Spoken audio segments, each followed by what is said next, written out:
Welcome to the Peer Review Podcast, cultivating fulfillment and creativity in academia. I'm Sarah Bunin Benor. And I'm Mira Sucharov. And this is our first episode.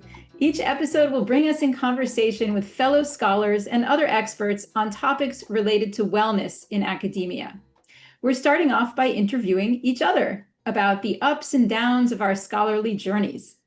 We'll be talking about our values and our priorities, challenges we've faced along the road, and we'll be discussing how we aim to find meaning in our work.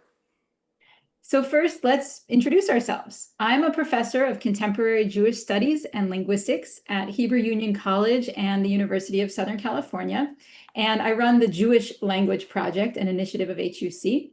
My research focuses on sociolinguistics, Jewish languages, and names.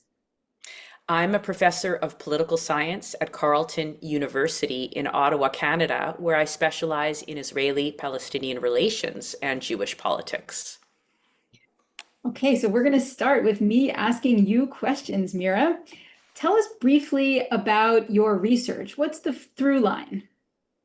Well, sometimes I wonder whether my research has a through line. It mostly focuses on Israeli-Palestinian relations, the politics around that, including diaspora, Jewish identity, Canadian and US foreign policy. But I've also found myself having a drive to help other scholars do things that I wanted to learn how to do and then share knowledge. So I'm thinking about my book on op-ed writing and social media engagement that came out with University of Toronto Press. And that was a project that I felt very passionate about, that University of Toronto Press acquisitions editor invited me to write. From there, I started to teach workshops around the US and Canada on how to write op-eds and how to engage effectively with social media. I also work in political psychology, especially around collective emotions. I edited a volume with Eric van Rijthoven on emotions and international relations, specifically around methodology. Well, I think we could spend the entire interview talking about all of your impressive works, but let me just ask a few questions about it. One, the book about op-eds, was that geared toward academics?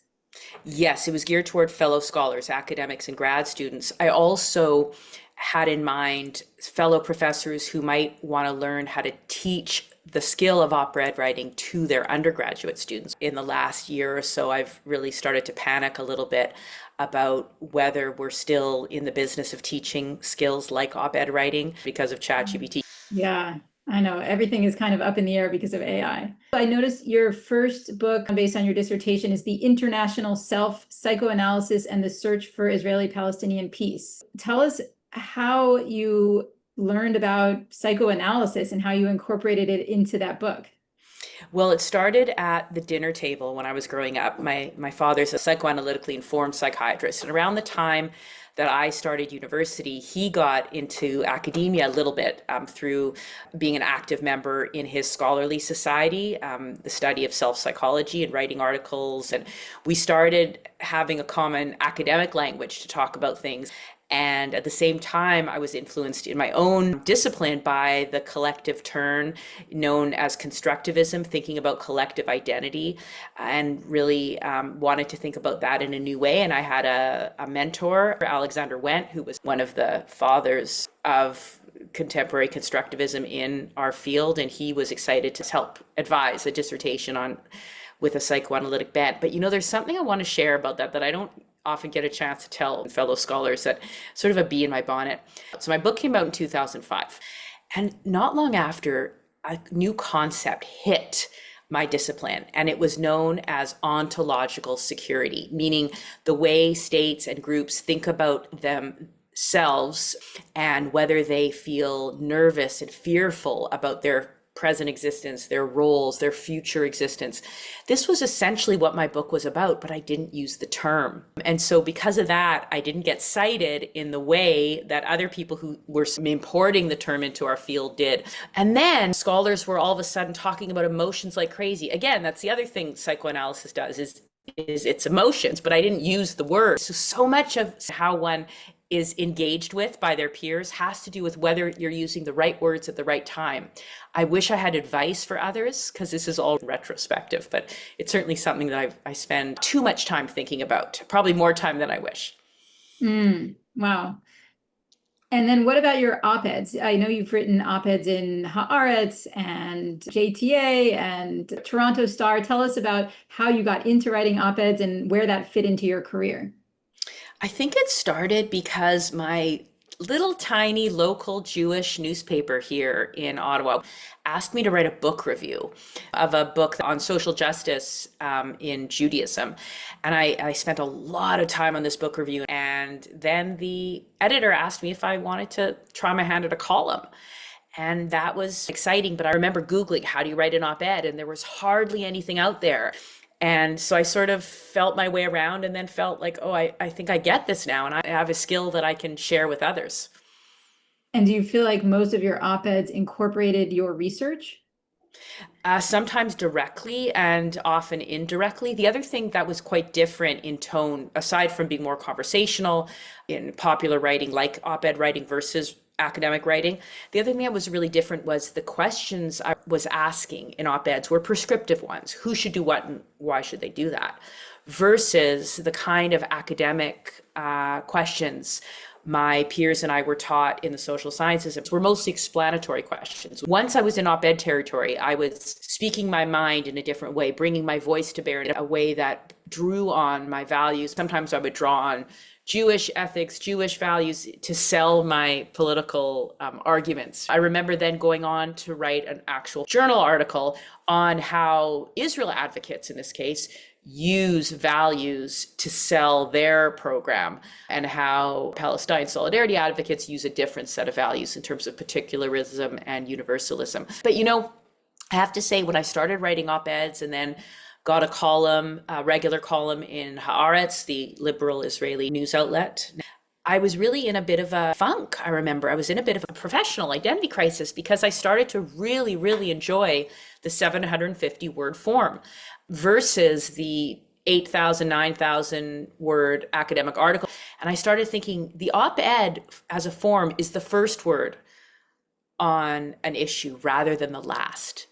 And I found that so liberating. And for a while, didn't want to go back to formal academic writing until I did a little twist. I think it was an editor from University of Toronto Press approached me one day. He said, why don't you write a book on op-ed writing?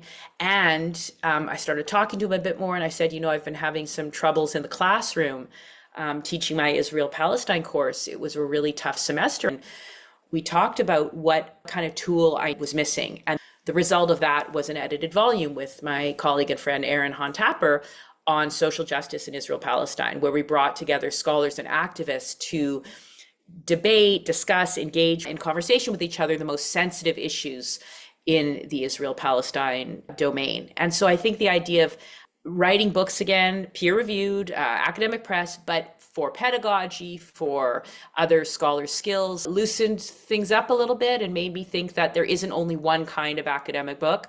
And from there, I went even farther afield. And my next book after that was a memoir, also with an academic press, but really finding creative nonfiction to be an exciting mode. So really thinking about how much variety academic writing has if we want to avail ourselves of it.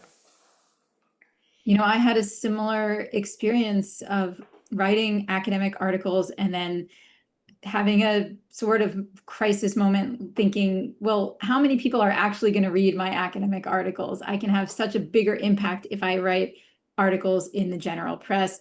And so throughout my career, I've really done both. I've continued to write academic articles and general press articles and to teach in universities and to do public speaking and also to write academic books. I haven't yet written a non-academic book except the one that I edited that was totally not about my area of expertise, but I am planning to eventually write a non-academic book. I don't know how many scholars feel this way, like sort of this internal pressure to speak to a broader audience. I was giving a talk at a large American university several months ago, and there was a graduate student there who said, "Oh, Professor Sucharov, it's wonderful to meet you. I so appreciate your work." And I it's kind of obnoxious to say, oh, which of my works have you read? But, I just sort of paused for a second, and then it turned out the student offered the work he was referring to was a video reel that I had made for an organization called Academics for Peace.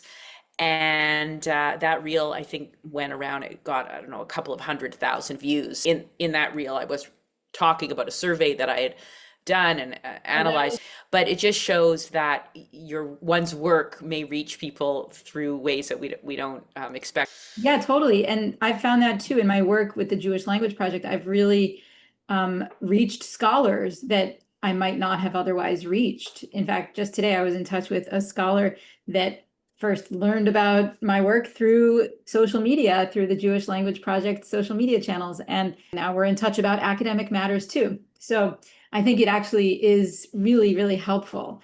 And, it's interesting, we're already talking about public engagement. I think that is a very important part of both of our careers. But let's go back to the primary areas of our jobs, which are research, teaching, and service. Tell us what you think about these three areas. Do you have one that you like more than the others, or do you have one that you dislike more than the others?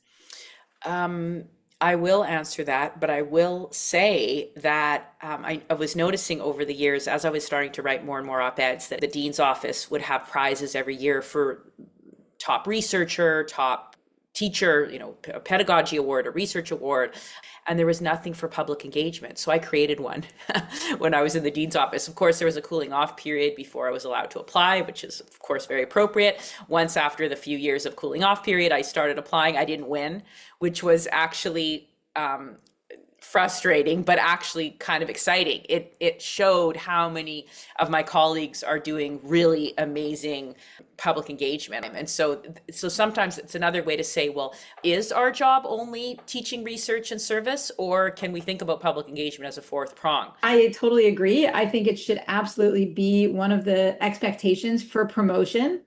And I think it's sort of the norm now in academia in certain fields. What were you saying about the dean's office? What was your role there? At the time, I was assistant dean, and I was in charge of a cool portfolio. It was student success, they called it. Of course, recruitment and retention are the spreadsheet words we use to measure student success. But really, the dean I was working under had a very student-centered view. So I worked closely with the student experience office. I developed a sort of a first year read project where everyone read the same book in first year. That I know that happens a bit more on some American campuses. And it was good, but it's hard because that kind of service, it is so tied to the demands of financial sustainability. First of all, we're not trained in business unless we're business professors. We're kind of all amateurs at this. We're not trained in how to run an organization. So we're learning, these things as we go. The other service job I did recently was associate chair of my department, and mostly that's to do with assigning teaching assistants, TAs, to courses. And so it's really a bit of a Tetris puzzle, people's schedules and their skills or their research interests. And so it's sort of a fun mind game. There's lots of emails flying around for a couple of weeks before each semester starts. It's very, very administrative. When I think about my service outside the university, the 4 years I spent co-editing the AJS Association for Jewish Studies magazine called AJS Perspectives. I co-edited that with Chaya Halberstam. That was service that was very creative. There were certain things we did to re-envision the publication. It was editing other people's work. It was soliciting articles, bringing thematic conversations together across the pieces. And that felt very creative. And I know creativity is one of the things you and I really want to think about. So service feels like often just something we have to do, and you want to be a good Samaritan, reviewing articles, writing book reviews. It can be a bit of drudgery, but I sort of feel we kind of owe it to each other because no one will get published if no one's there to review it. It feels like not quite volunteering because we're paid a salary, but I guess, yeah, being a good academic citizen. Yeah, it is volunteering because yes, we're paid a salary, but we don't have to do the external reviewing. Well, that's always the question. Do we have to or do we not have to? I mean, the only thing we really ever have to do is show up and teach our courses. And then, of course, do what's necessary for tenure and promotion. But aside from that, I mean, I got tenure. I think I was about 31 when I got tenure. I'm 53 now. I've spent 22 years angsting about my role in this field and my career without having any real material threat. Like no axe is coming down once you get tenure. And I think even when I got full professor, I don't even think that entailed a salary bump the way it works at my university. So there was no material incentive. It's all that internal angst about who I am and how do others see me and am I contributing? And these are the voices that are hard to quell, to still. So let's talk about that angst. Why do you think you have that angst? I think early on I learned that my currency was my words, my ideas, my engagement with adults. So it sounds like even though there wasn't motivation in promotions and higher salaries, there was external motivation for the work that you were doing. Yes, wanting to be noticed, wanting to matter, and wanting to feel that there is a community and that therefore I'm noticing others too who are also trying to make their mark. So it seems like your contributions, I mean, with that in mind, you could have just done op-eds and quit your university job and just done something in journalism or written books. I guess an academic job is a little bit more stable than that kind of writing career. But what animated you to stay in academia and to continue to produce scholarship? Two things. So that there was that real pivotal point when the University of Toronto editor approached me about writing these two books that felt very much in my wheelhouse, the op-ed writing book and a pedagogy book on teaching Israel-Palestine, and then getting more connected to a new scholarly organization. And in my case, it was getting more connected to Jewish studies, and then being selected with my friend and colleague Chaya Halberstam to edit the public-facing journal, AGS Perspectives. And social media really helped in that way. Social media has always been for me a blessing and a curse, but it was a blessing in terms of connecting me with many, many other Jewish studies scholars and getting a new community and feeling more anchored. And then I think for another turning point, which was meeting one of my current research partners, Omar Tajani, and we are writing a book together about Israel-Palestine, and that's been very rewarding. Wow, so many of your work decisions are influenced by community and by interactions with others. I think so. And I think the times that have been hardest for me are the times when I feel my community is thinnest. And then the other thing, of course, we could talk about Jewish community because of the topic that I specialize in, Israel-Palestine, puts me in sometimes tension with the Jewish community, with my Jewish community at the micro and more macro level. And that's also an opportunity for persuasion and engagement and a challenge for sometimes getting stung and feeling pushed out. And that can be hard. Oh, that sounds painful. Mm-hmm. If you didn't have that academic community, like on social media and through conferences, do you think you just wouldn't do the academic work anymore? Would you do work that brought you more into contact with community? I may have, if I'd been able to publish my memoir not with an academic press and really started a trade press type of career, maybe my communities would become fellow writers, non-academic writers. But there is something very stabilizing about coming back to that faculty position. It really is an automatic association point. Yeah, that's true. And I also so value the community involved in academic work. I mean, it's kind of a solo enterprise. If you're not collaborating, you're just like at home at your computer writing and even teaching. It's a little lonely because you're at the front of the classroom and the people there aren't your friends. They're not your community. They're your students, right? But then, of course, we have our colleagues and we have our academic societies. And I do think social media plays a role in making me feel fulfilled in that social way through my profession. What else do you think academia could do to promote that kind of communal engagement? I was at one of my scholarly association's large conference, the International Studies Association, just a few months ago in Chicago, and there was something that never existed when I was a junior scholar or a grad student, and this was wonderful. It was a they call it cafe or something where they have a whole bunch of round tables and you can pop in, and it's strictly for junior scholars to come in, meet each other. Maybe it's their first time at the conference. And I wandered in and I said, can I come in? I mean, I'm not junior, but I'd like to meet these junior scholars. I'd like to see what they're doing and learn about their work. And they said, well, it is only really for junior scholars. So I was thinking, well, here's an opportunity that these kinds of things can be grown and getting more cross fertilization between scholars at different ranks. There is something that the AJS does, the Association for Jewish Studies, at conferences. I've participated a couple times where they will assign a mentee, a graduate student or junior scholar, to meet a few times with a mentor. And I've done that a few times, and that's been very rewarding. Yeah, me too. I love doing that mentorship. And I think for me, mentorship is a big part of my academic career, partly because I don't have PhD students. And so I think people who have PhD students get that sense of, you can help someone and have an imprint on their academic future. And since I don't have that at my institution, I can do that through mentorship. Do you have grad students? I do.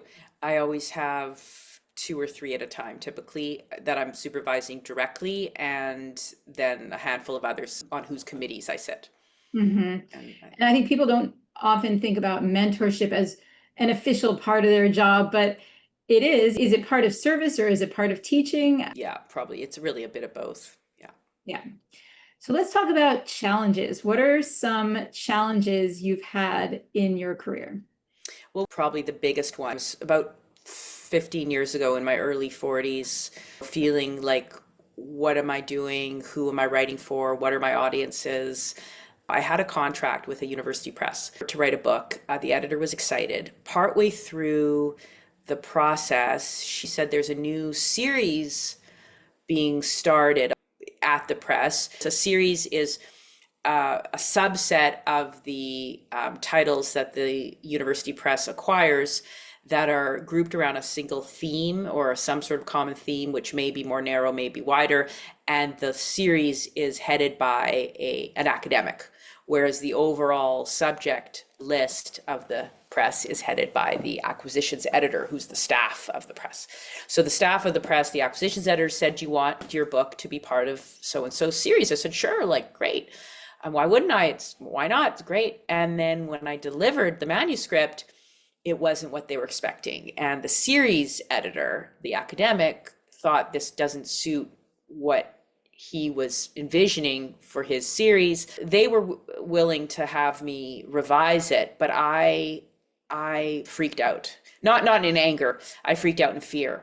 And I remember when the email came in, I was watching the Mad Men episode where the wife is having a sort of physical meltdown, and I was watching this and reading, and I really did freak out, and I just didn't have it in me to do the revisions, and I walked away. I mean, mutually we canceled the contract. And so that was a full book manuscript that never saw the light of day, and it took me a few years to kind of regroup.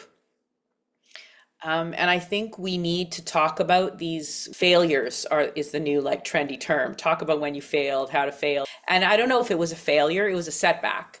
But we need to talk about these things more. So that was hard. And then I started feeling like I just really enjoy writing op-eds more, and I enjoy public engagement more than academic writing. But then I found my way back, I guess, on my own terms, finding the kind of writing that gives me satisfaction. And that's why the word I now use, I don't use the word research as much. Instead, I use the term creativity or creative output.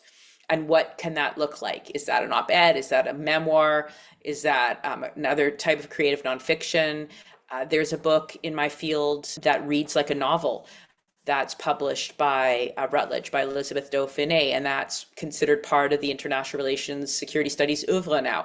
People are opening their arms to new types of writing, to new styles, new genres, and I'm excited about that. Wow, I love that. So creative output, and that can be academic or not, right?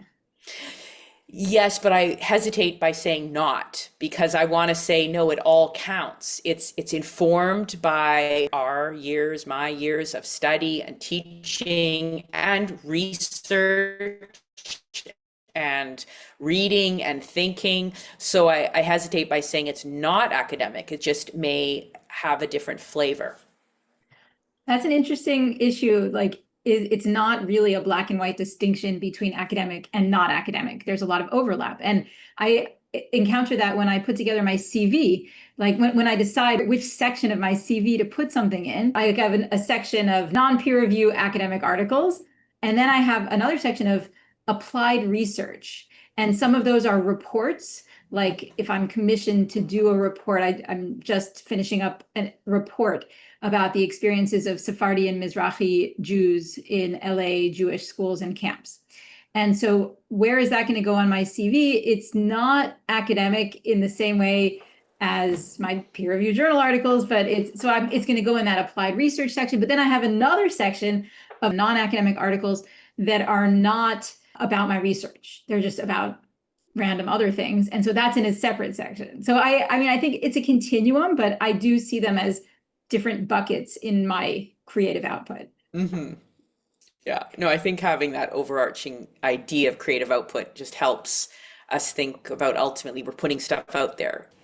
So in academia, there's this idea of publish or perish, and that doesn't really apply after you get tenure and after you get full professor, right? So, but you said you still feel this internal drive to have creative output. And so I'm wondering, what is your take on the idea of productivity? Is your sense of self-worth influenced by your productivity? It absolutely is, and I'm absolutely always trying to push back on that for myself. And actually, I remember when I got my contract for the memoir, or maybe I just got a bite. Oh, an editor has agreed to review the memoir with an eye to a possible contract. I posted on Facebook. I was so excited, and I remember a Facebook friend who's also an academic in a very different field commented, "Make sure you don't peg your self-worth to the outcome of this decision." And I remember that. And I said, yes, I'll really try to remember that. Now, fortunately, it went in my favor and I got the contract and the memoir came out. But I always remembered that. You know, there's someone, Oliver Berkman, he's got some books and podcasts and maybe a Substack that I really appreciate on productivity. And one of the things he says is a lot of us wake up with a sense of a productivity deficit, that we have to do things, cross off our to-do list in order to feel that we are justifying our existence. And he's trying to push back on that idea that we don't have a deficit just by waking up. We can exist without proving that we need to do stuff. But it's deep in there. It's quite ingrained. Well, okay, but you kind of conflated two things just now. You conflated productivity with reception of your work. And I think of Right. it as separate. Like I'm proud of myself and feel it's been a good day if I've produced some creative output. And then if I get something accepted to a journal or whatever, then that's also a good thing. But it isn't necessary for me to feel that I've had a good academic day. So in your case, you might be writing into the ether, or well, you hope you're not, but you're writing in the hopes that it will find an audience. Yeah, and Right. I And do I am certainly happy when I get things accepted and sad when I get things rejected or when I don't get a grant that I applied for. But I don't feel like my self-worth is bound up in that, but I do kind of feel like my self-worth is bound up in if I've spent a good amount of time doing things that I consider productive on a given day. mhm. You know, I used to be part of the 400 words per day club that you might be aware of too, and this wonderful sociologist runs it, and you send her your words every day. She doesn't read them, but she just, it's sort of an accountability thing, and if you forfeit a few days per month, then you lose the $20 that you've put in to invest in this project. It's really great. it really kept me on track. So yeah, that feeling of getting my words done each day made me feel very good. Now, that said, when we talk about writing that might not see the light of day, of course, grant proposals are the key one. I'm working on one right now. And journal articles are very similar. You write and you have no idea whether it'll get accepted. I think that's part of why I don't write for very many journals anymore. I prefer books where I have a contract in advance and I know I'm writing for someone, and in that case it's mine to lose. It could still be very scary, like the book that never saw the light of day that I mentioned at that other university press, but generally I'm writing knowing that someone's expecting it, and that helps me too.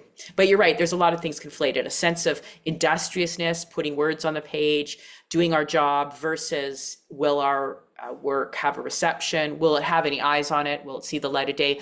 Versus how will people take to it? Will people like it? Will people not like it? Oh, that's a good point. We got to remember all of those things: industriousness, creative output, whether people accept your work to their publications, and also the reception of it once it's been published. Yeah, that's interesting. But I'm still kind of traumatized by your story about the book not being accepted. I mean, that's and just never seeing the light of day. So do you ever think about going back to that one? I did get a proper journal article out of it, a theoretical framework plus one of the case studies. Okay, well, I feel a little better about it knowing that it didn't just all sit there and not see any light. Okay, so let's talk more about changes you've made to address challenges to become more fulfilled. I think trying to find the kind of work that feeds me. So really creative nonfiction started becoming very exciting to me over the last several years. So the memoir, this new dual memoir I'm writing with Omar Tajani as well, op-ed writing when I can, although I'm finding now the market's getting more crowded. Once I walked away from my regular column, single pitches are getting harder to place. And I'm finding that's my sense is because editors want someone with a very particular connection to the issue, not just general expertise. And so I'm finding that that's getting more challenging. So that's partly that's the fulfillment, and working with people I like. I mean, in terms of creative collaborations, finding fellow collaborators, and that reduces the loneliness. And then just working on my own mental self. In terms of how I filter all this information and the meaning that I ascribe to it all. Okay, so what are some of the ways you've worked on yourself? Well, I did have an academic coach 4 years ago, maybe. I did a series of sessions with her. I valued that. I have regular good old therapists. Sometimes we talk about work. I try to think about mindfulness, the principles of mindfulness, think a lot about meditation, maybe more than I actually do it, but physical exercise, sport, physical challenges. I was into boxing for a long time. I do a lot of tennis. Now I'm really trying to get a weight regimen going much more consistently. So that helps get me out of my head. And, I sometimes say people talk about the absent-minded professor, and I think in some ways we're the absent-bodied professors often. We don't pay a lot of attention to our physical beings because we're so much in our heads. Vanity aside, I just mean even just using the bodies we have for play, for recreation. So those are some things. I love that. The absent-bodied professor, that's great. So those are some things. And social media, trying to take it with a grain of salt. Of course, keep the addiction in check and be aware that if I'm engaging in it, there will be blowback, and I have to sort of be prepared for that. Okay. So would you say that all of these changes you've made and these priorities you've expressed are based in your values? I remember the academic coach trying to get me to think about values to start with, and then make decisions that would flow from those values. And I think that's a smart approach. In the end, I think I'm probably much more doing it in a much more iterative way and feeling around and then trying to match the values maybe in an ad hoc way, or in a post hoc way, I should say. But certainly thinking about what I want, what I really care about, thinking about priorities, thinking about values, what ethics guide me, particularly in my field, which is very politically sensitive. So thinking about what's at stake in terms of who and what I study, and trying to be a good teacher, professor, and give my students some hope for this broken world. Um, Tell us about how you organize your workday. Not very well. I've been trying to decide whether I want to incorporate more routine or whether I relish the freedom of just moving from task to task. So I think this is something I'm going to think about this year. I'm on sabbatical, by the way, so I've had quite a bit of freedom in the past several months. Although I did teach over at your institution, though you were on sabbatical, so we didn't get to hang out in the halls. And so I did teach for part of my sabbatical, so I could spend some time in Los Angeles with connecting with some communities I wanted to be around there. And so now that the teaching semester is over, I'm wondering whether some routine might be helpful for me to What think kind about of that. routine?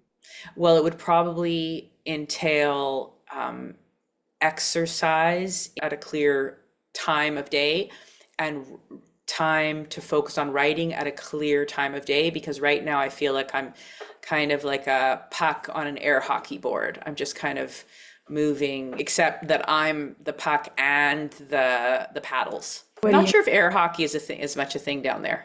No, no, it totally is. Yeah. More than ice hockey, actually. But what do you mean? You're the puck and the paddles. Well, because I'm just kind of moseying around from side to side and banging around my house, the gym, the tennis court, but not in a very intentional way. Got it. Got it. Okay. Do you have any tools for productivity? You mentioned the 400 words a day, but do you have anything else that you use? I think that's the ultimate best way if you're trying to, in my experience, if you're trying to push through a writing project. The other book I really like, in addition to Oliver Berkman, who I talked about, is Atomic Habits, the book Atomic Habits. I forget the author's name right now, but he talks about habit stacking. So, and that's where I think I could really try to lean into that a little bit more. So, just like a lot of us, we know things. There's philosophies and tips and tricks and hacks that we know about, but we don't always implement them. Wait, tell us more about the stacking. Well, if you know you want to work out for half an hour a day, but you're just finding the day has gone by and you haven't done it, you stack it onto another existing habit. So one habit I have every morning is I brush my teeth.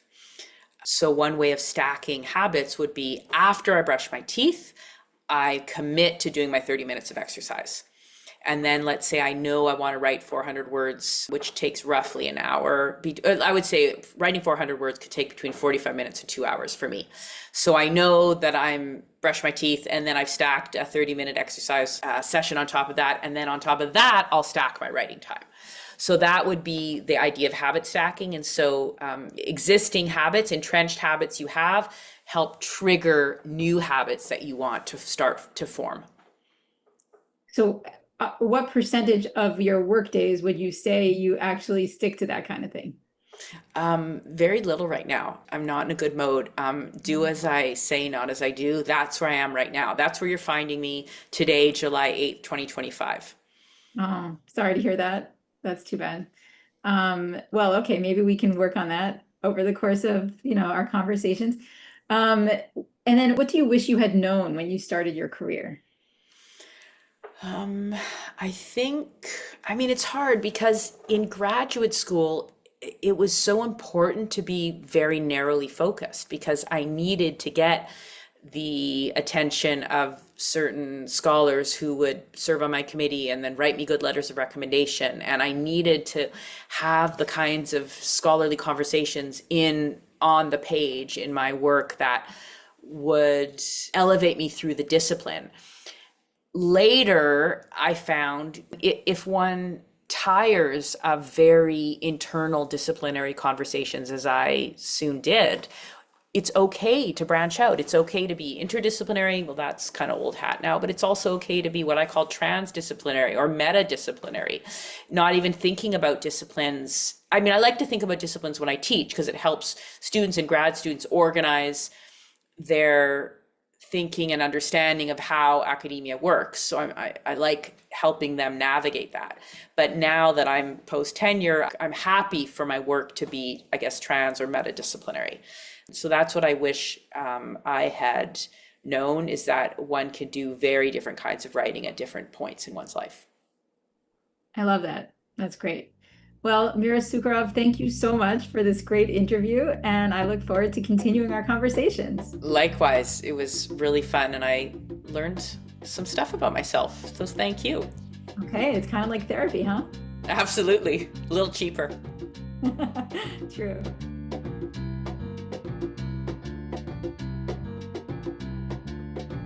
The Peer Review podcast is produced and hosted by Sarah Bunin Benor and Mira Sucharov.